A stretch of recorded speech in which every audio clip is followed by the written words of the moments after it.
Welcome to Cape Town News. Today is Sunday, the 14th of September, 2025, and in case you missed it, here's a recap of the top stories that made headlines in the Western Cape this past week.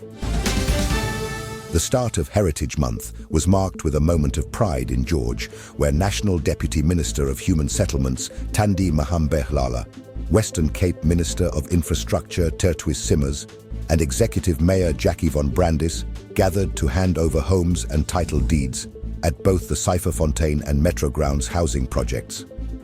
At Cypherfontein, the vast Earth 325 development is expected to deliver around 15,000 homes once complete. Already, 874 units have been built, with 860 families proudly holding title deeds to their new properties. On Friday, 30 additional houses were handed to military veterans, a group whose housing rights have often been delayed. The project also includes a R4 million investment in landscaping, greening, and public parks, transforming the area into a safer and more dignified neighborhood. At the Metro Grounds development, 322 families have already moved in, while 632 breaking new ground units are under construction. Phases 1 and 2 are finished, while Phase 3 continues steadily with an overall investment nearing R192 million.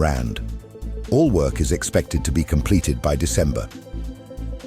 Speaking at the handover, Deputy Minister Mahambehlala stressed that the projects are about more than numbers. They represent spatial justice and inclusivity, where veterans, ordinary citizens, the elderly, women and youth live side by side. Cape Town has sounded a powerful alarm on fetal alcohol spectrum disorder, highlighting that the Western Cape still carries one of the highest rates in the world, with 310 cases for every 1,000 births. The city of Cape Town has launched an awareness campaign under the theme, Supporting Bumps Without Booze, Coping Without Alcohol, warning that no amount of alcohol is safe during pregnancy or breastfeeding. City health facilities continue to roll out antenatal services alongside support for women battling substance dependence. The MATIX program offers outpatient care to expectant mothers and their families, providing a lifeline where treatment and prevention overlap. Officials emphasized that while the fetal alcohol spectrum disorder is 100% preventable, it is incurable, and its effects can last a lifetime. Children born with the condition may face learning difficulties, behavioral challenges, and lifelong health problems. The city's substance abuse prevention program reached more than 4,600 people in the last financial year, using realistic simulators to show the dangers of drinking while pregnant. Councillor Francine Hyam, Mayoral Committee Member for Community Services and Health, said responsibility rests primarily with expectant mothers, but the wider community must also support them. She called on families, friends and neighbors to challenge harmful drinking practices and encourage women to seek help without fear of stigma. The Driving My Future initiative is another tool used to engage communities, particularly young people, in understanding risky behavior and making informed decisions.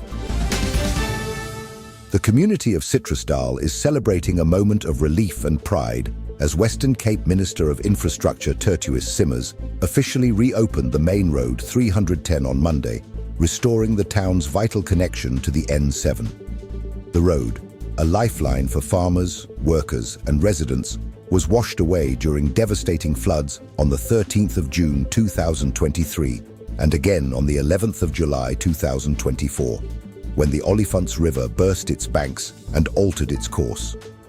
For over a year, Citrusdal was cut off from essential transport, forcing detours that cost time, money and jobs. Declared an emergency repair, the project prioritized humanitarian needs, ensuring that people and goods could move safely once more. Reconstruction began with stabilizing the riverbank, before work shifted to rebuilding the road base, installing erosion protections and upgrading the crucial box culvert. The new culvert is designed to withstand a 20-year flood, offering protection against the wetter winters climate experts warn are becoming the new norm. The province spent R12.2 million in the 2023 to 2024 year, followed by R26 million in 2025 to 2026, 2024 to 25, bringing the total cost to nearly R40 million. Minister Simmers stressed that roads are more than tar. They are enablers of growth, linking rural towns to markets and keeping families connected. The City of Cape Town's controversial tariff hikes are heading to a showdown in the Western Cape High Court next week, with civic organisation SA First Forum joining the South African Property Owners Association in challenging the legality of the increases. At the centre of the dispute is the city's decision to link fixed service charges to property values, a system critics say unfairly punishes ratepayers and makes basic services unaffordable. SA First Forum argues the public participation process was inadequate, failing to meet the standards of the Municipal Systems Act and undermining the rights of ordinary Cape Townians. They say the increases violate provisions of both the Municipal Property Rates Act and the Constitution, which require fairness and transparency in public finance. The organisation further criticised the city for spending billions on what they call vanity projects, citing the Formula E race and large allocations to policing and passenger rail, which are national government responsibilities. Court papers also accuse the city of having a bloated council structure with top-heavy salaries, arguing that service charges should reflect actual costs rather than subsidise prestige initiatives. For many households, they warn, the new tariffs will mean impossible choices between maintaining homes and meeting daily needs.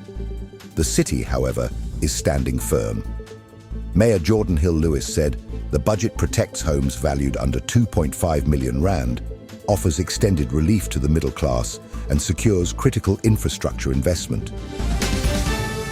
The Western Cape is positioning itself as a national leader in agricultural transformation after Dr. Ivan Meyer, Provincial Minister of Agriculture, Economic Development and Tourism, addressed more than 250 farmers and stakeholders at the Blended Finance Roadshow in Paarl on Tuesday.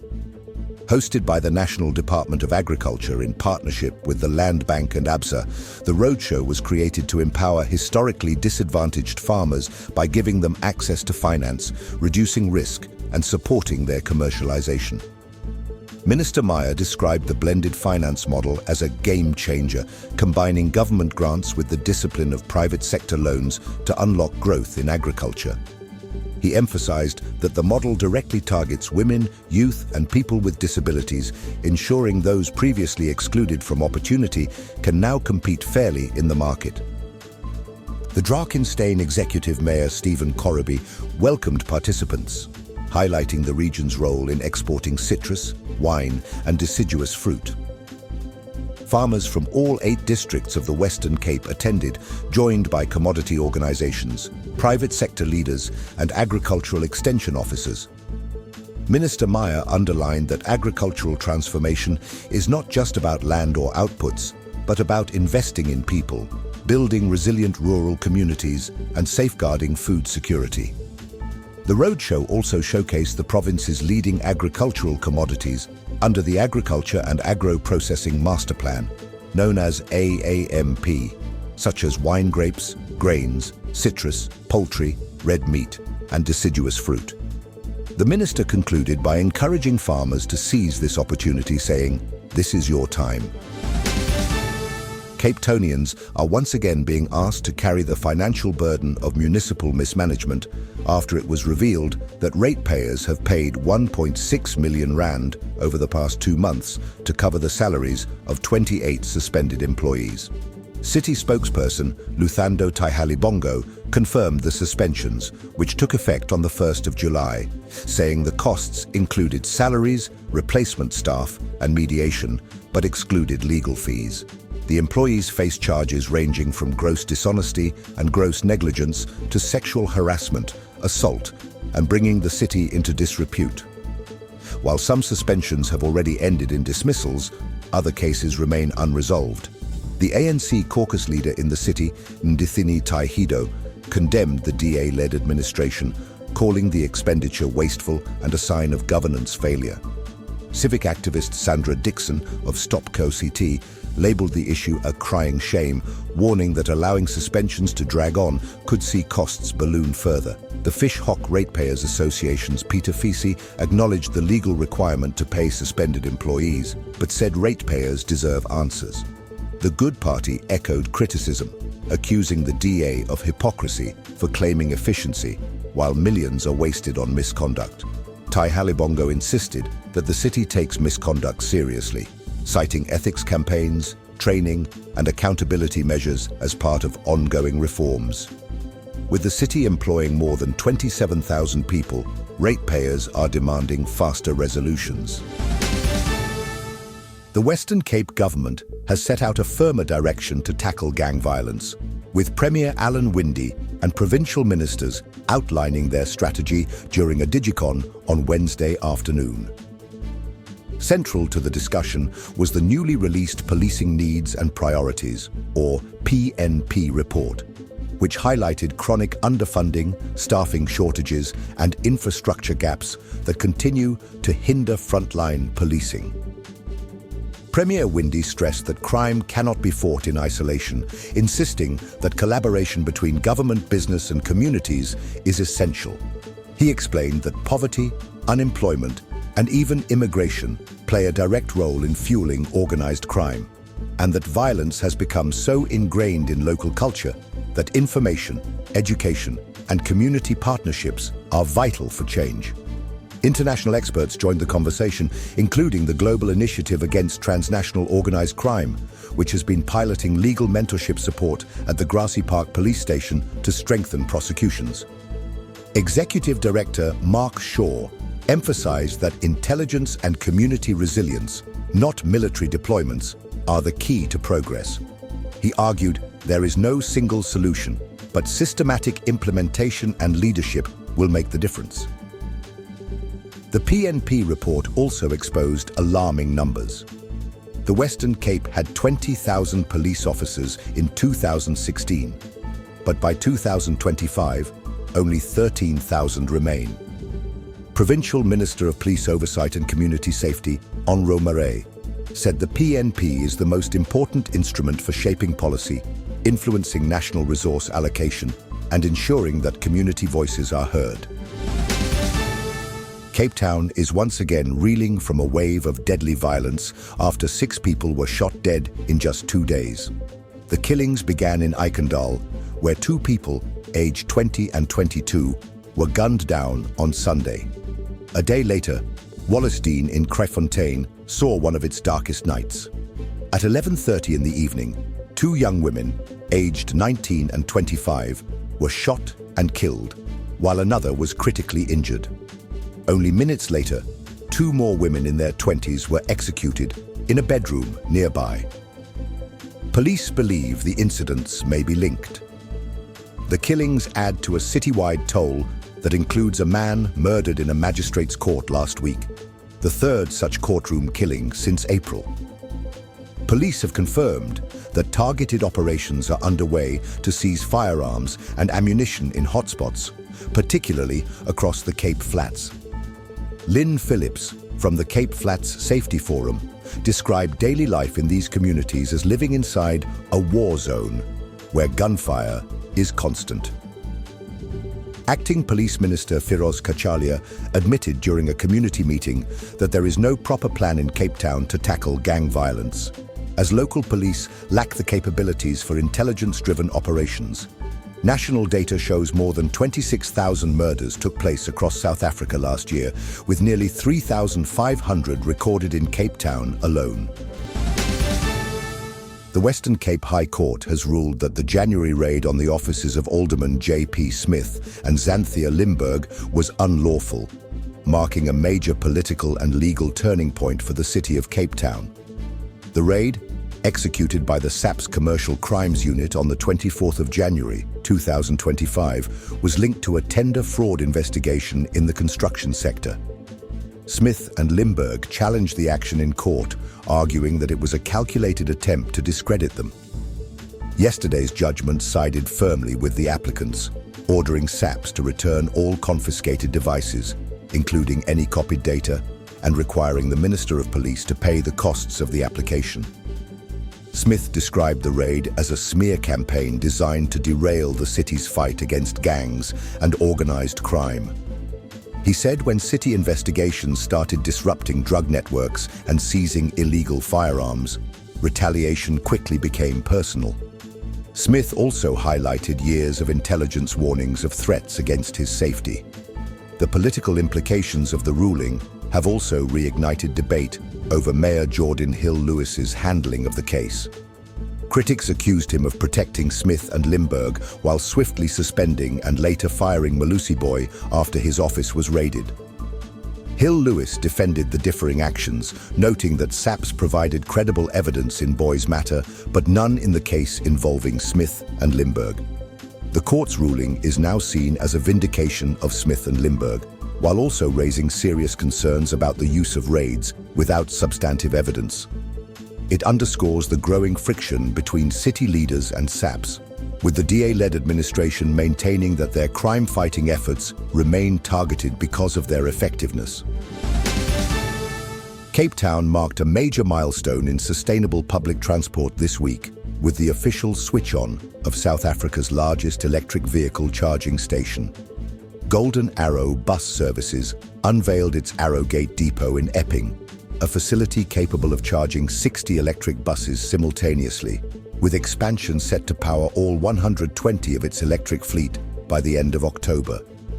Golden Arrow spokesperson Bronwyn Dyke Byers explained that while the project has cost 750 million rand, it represents a bold commitment to decarbonizing public transport. Electricity is expected to be 70% cheaper than diesel, but the company admits savings will take time as the high capital outlay is absorbed.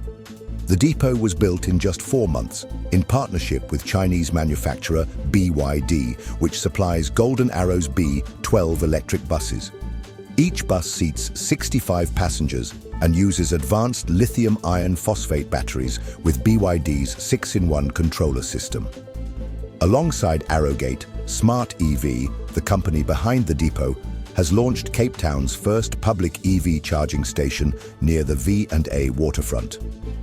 CEO Mike Pritchard said their goal is to expand public charging access across major hubs, combining grid and solar power to make charging reliable for all South Africans. With 77 electric buses already on the road and 120 expected by December, Cape Town is positioning itself as a pioneer in clean, future-ready public transport for the continent. The Western Cape government has invoked Section 91 of the National Land Transport Act, imposing extraordinary measures to curb ongoing taxi violence. From Wednesday, 17th September, a series of major routes linking Mfuleni, Khayelitsha, Nomzamo, Luandel, and Somerset West will be shut for 30 days, alongside specified lanes at key taxi ranks. This dramatic intervention comes after weeks of bloodshed, including 6 deaths in late August, and the fatal shooting of an off-duty police officer on the 4th of September. Mobility officials said the closures were a last resort to protect commuters after repeated negotiations with rival associations. Cape Amalgamated Taxi Association and Cape Organisation for the Democratic Taxi Association failed to bring peace. Violence on these routes has left families grieving, livelihoods disrupted, and commuters living in daily fear. Western Cape leaders acknowledged the disruption, but stressed that lives must take priority. Golden Arrow bus services and Metro Rail will boost capacity to keep workers and learners moving, particularly with exams looming. Law enforcement, including SAPS, provincial traffic and city officers, will enforce the ban and protect commuters, with visible patrols at ranks and checkpoints. Premier Alan Winde and Transport MEC Ricardo Mackenzie said the closures were designed to break the cycle of bloodshed. They called on Cape Amalgamated Taxi Association and Cape Organisation for the Democratic Taxi Association to use the period to find a lasting solution, warning that illegal operator will face arrest. Authorities noted that recent killings have destabilized mobility and placed Cape Town's broader economy at risk. For now, the extraordinary measures send a clear message: safety comes first, and violent conflict in the minibus taxi sector will no longer be tolerated. Cape Town's rivers and canals are flowing cleaner thanks to a partnership between the city and the Litterboom project, which has removed over 23 tons of waste since May 2025. Using grant funding, 8 new litterbooms have been installed across Manenberg, Ottery, Athlone and canals in Bloemfontein and Fegisgraal. 12 local wardens now maintain these barriers, intercepting plastic and debris before it reaches the ocean. Project CEO Cameron Service says the model creates jobs while tackling pollution. This shows how municipalities and non-profits can collaborate to solve national challenges, he explained. The initiative also embraces a circular economy. Plastics collected are sorted, cleaned, and converted into raw material for new products, generating income and reinvestment in community cleanup. At the project's innovation hub, waste is transformed into household items and sold to sustain reclaimers and future efforts. So far, the environmental and social benefits are being felt. Families in affected areas say reduced litter has restored dignity to local rivers, while businesses note cleaner waterways are improving community pride. Officials believe the pilot could be replicated nationally, helping to cut back South Africa's rising pollution crisis. With more hands joining the effort daily, the project highlights the power of grassroots action, proving that communities, when supported, can keep the mother city's waterways alive and thriving. Tomorrow's weather will bring cool and partly cloudy conditions across the Cape. Cape Town will start with morning cloud before clearing into the afternoon, reaching a high of 18 degrees with southwesterly winds blowing at 25 to 30 kilometers per hour. Paarl will be partly cloudy, peaking at 19 degrees with a light southwesterly breeze. Stellenbosch will also be partly cloudy and mild with a high around 18 degrees.